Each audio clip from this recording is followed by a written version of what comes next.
Hey fifth graders, it's Mrs. Tremblay. You're going to be making your very first foldable studies tool for social studies, and I find that this is a great tool, and so once you get used to it, you'll know how to make it. But this first one I thought I'd make with you. So you're going to need those two sheets that are attached. One of them starts with what are the cardinal directions, and the other an imaginary line called a parallel that circles the earth from east to west. And I'm going to have you go ahead and what are the cardinal directions? I want you to put a number 1 by that one, and then go ahead and number each statement all the way to 10 on the first page. 9, 10. And then on the second page, it's going to start with number 11 up at the top, the imaginary line one. 12. Now, if you received a copy in class, the numbers are already on here, but they're handwritten. And this I just attached to the PDF. So, didn't have the numbers on the one that I attached. Okay, so here's how this works. Instead of making flashcards that can be separated, this is a study tool, it's all in one spot. So take your first sheet right here. It only has number 1 on it. And how you're gonna do this is you're gonna fold this hot dog with the words facing out. That would be your step 1. And do your best to get it nice and lined up so it looks like this. Blank on the inside, words on the outside. Okay? Now step 2, open it back up, and you are going to cut on all of these dashed lines that you see. So you're not cutting all the way across. You're only cutting on the dashed line, like that. So you want to do that for both of them. So I'll cut with you. If I'm a faster cutter than you, then you can pause. If I'm a slower cutter than you, then you can fast forward. If you're in class, you just have to suck it up, right? But if you're watching this on the video, you do have the power to pause or fast forward. It's so exciting. So there's one. So then in the end, it looks like this, where you can open one flap at a time. That's where we're going to put our answers. So I'm going to go ahead and do the other one right now as well. And again, I'm folding it hot dog right along the line, and I only want to cut on the dashed line, but open it up first. So you open it up, and you're cutting halfway across, just on the dashed line up to the center.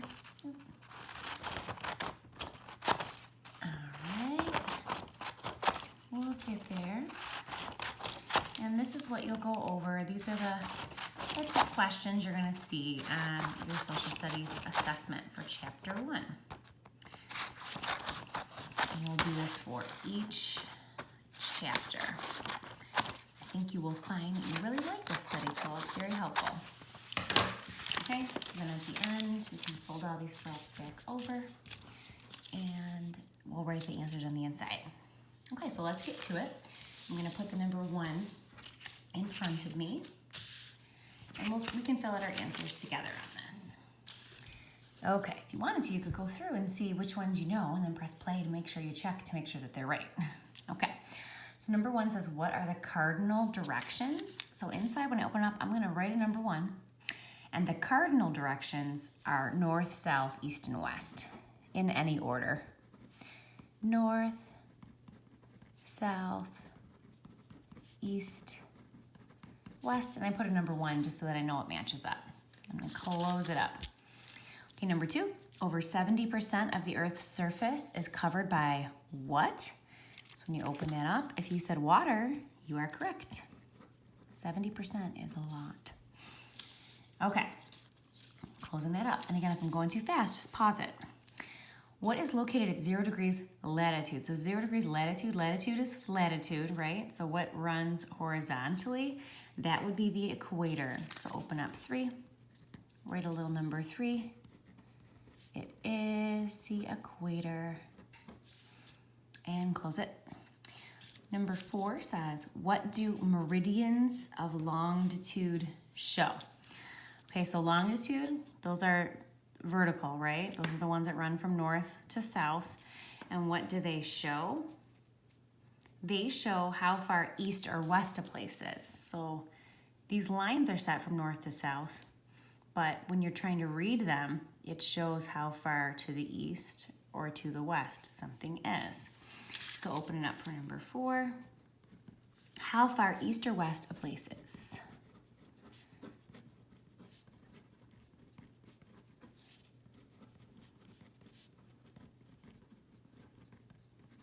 So even though they run from north to south, they're separating the eastern and western hemispheres.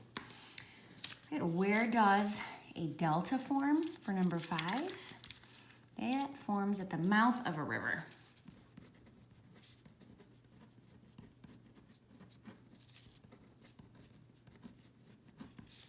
Okay.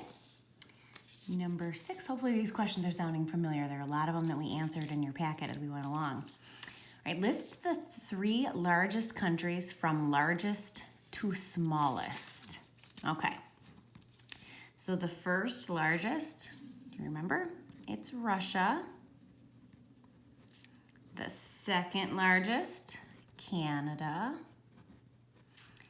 And the third largest is the United States. Oh, I was gonna write, I don't know what I think I was gonna write US, but hopefully you're writing in pencil and you can erase and fix.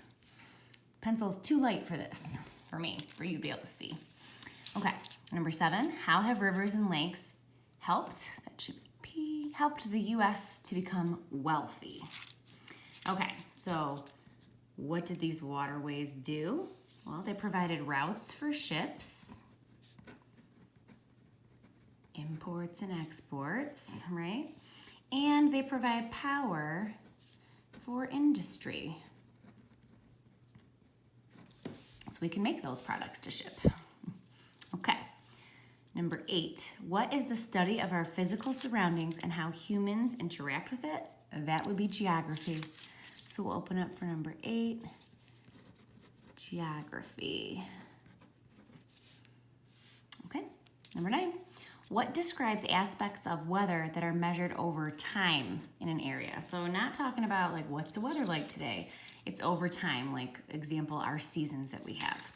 So number 9, that would be climate. So it's not the weather, it's climate when it's over time like that. All right, number 10, a sphere that is a model of Earth and most accurately represents it, that would be our globe. So I'm gonna write in number 10 and globe.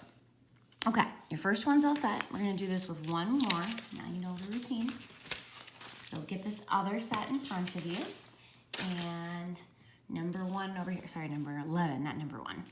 An imaginary line called a parallel that circles the Earth from east to west. So the lines that were parallel from east to west, those are lines of latitude, right? Latitude is latitude.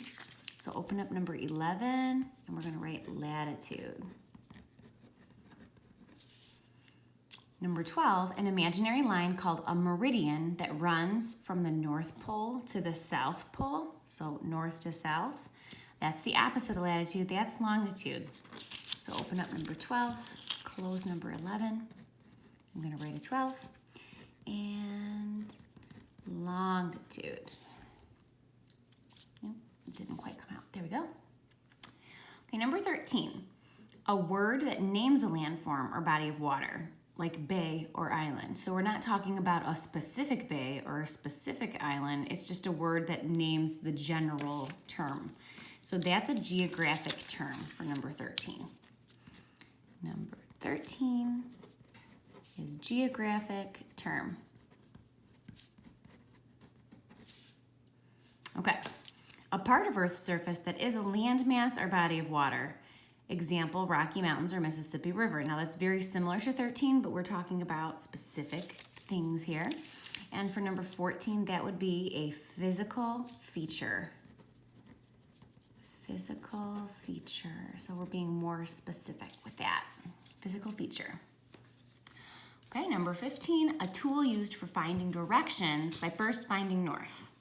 That is a compass for number 15. So I'm gonna close up 14, write 15. Compass. Okay, number 16, a physical feature of Earth's surface such as a mountain or a plain. So mountains and plains, those are both land, right? So number 16 is landform. Landform. A body of fresh water that is surrounded by land. So we had salt water, right? We had oceans and seas were salt water. The body of fresh water that's surrounded by land, that would be our lakes. So number 17, lake. That's very important if you live in Michigan, right?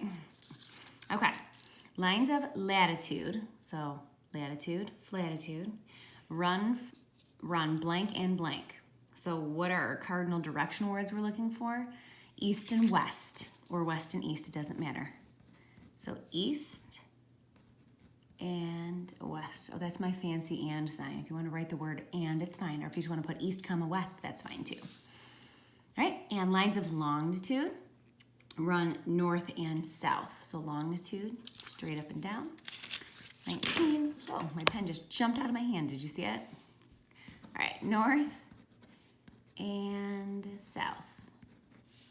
All right, the last one, and this you'd have to look at your map. When we're in class, we'll look at our map, and I can't remember which page it's on in your book. It's in section 1.5 in your book. The Mississippi River runs north and south. So you can look at that map and you'll see that the Mississippi River runs north and south and is deposited into, so it basically is asking, it runs through the United States, and then what larger body of water does it empty into? If you look at that map, hopefully you'll see that it empties into the Gulf of Mexico.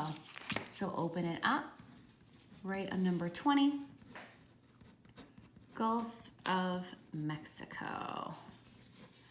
All right, now your job is to use these to quiz yourself. We're gonna take an assessment in a few days on this. So, and I'll let you know in class, in case next year those dates change. I don't need to confuse anyone by saying it right now.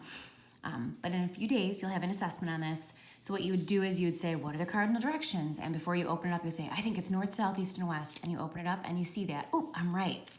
Okay, over 70% of the Earth's surface is covered by what? Water. Yep, I'm right. So you go through these quizzing yourself, because this is the information I'm going to ask you about when you take your test. All right, thank you so much for watching and for all of your hard work. See you soon.